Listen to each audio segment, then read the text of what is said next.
today's video, we are going to talk about embroidery patches. So from the word itself, embroidery, ito po ay ginagamitan natin ng embroidery machine. So mayroon tayong iba't ibang klase ng machine dito. Meron tayong mga brother, meron tayong 2 heads, meron tayong 4 heads, meron tayong 8 heads, and meron tayong pang cup embroidery machine. So lahat ng service is kompleto na tayo. So dito sa embroidery patches natin, meron tayong mga iba't ibang sizes na ina-offer. So kung napapansin nyo, meron tayong gamit dito sa gilid ko. Ang tawag po dito is frames. Ito yung main equipment na ginagamit para ma-embrohan ang logo nyo. So dito nakabase yung sizes. So sa ganitong sizes, ito yung madalas na-encounter namin dahil ito po is pang logo size. Ito yung usually ginagamit ng mga government, ng school, ayan. Then meron tayong mga malalaking frame dito. So sa ganitong klaseng frame, ito po is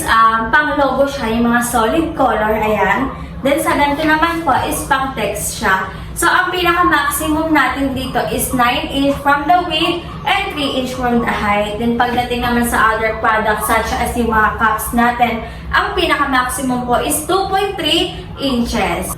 So hanggang ilan na ba ang pwedeng kulay sa embroidery patches or yung embroidery service natin? So ito po is maximum niya is 9 colors na ginagamitan din ng ganitong klaseng thread. So, hindi ito yung typical na thread, yung sinulid na na-encounter nyo. So, ito po yung ginagamit namin sa mga embroidery machines namin. So, saan nga ba madalas na-encounter tong embroidery service natin? Ito po is madalas pinapagawa ng mga government, madalas pinapagawa ng mga schools, especially teachers, restaurant, hotel. Ito yung ginagamit nilang service kasi ayaw nila nung may kukupas, ayaw nila nung nag-fade kasi itong embroidery natin is lifetime siya. So, why to choose embroidery? Because it will enhance your logo and it will give you a professional look once na tinignan yung logo nyo. Kasi itong embroidery natin is hindi talaga siya kukupas, hindi siya mag-fade. Kahit labhan mo siya ng ilang beses, kahit i-washing machine mo siya, hindi po siya magtatanggalan ng sinulid kasi nga sisiguraduhin natin matibay ang pagkakagawa. So, itong embroidery service natin, hindi ito yung typical na pag sinend nyo yung logo nyo, ipiprint na lang po namin. No, because itong embroidery service is ginagamitan po namin ng software para mabasa ng machine yung logo ninyo.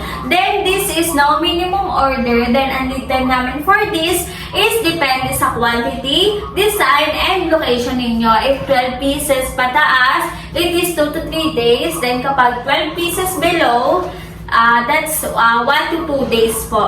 So that's it for today. Thank you for watching.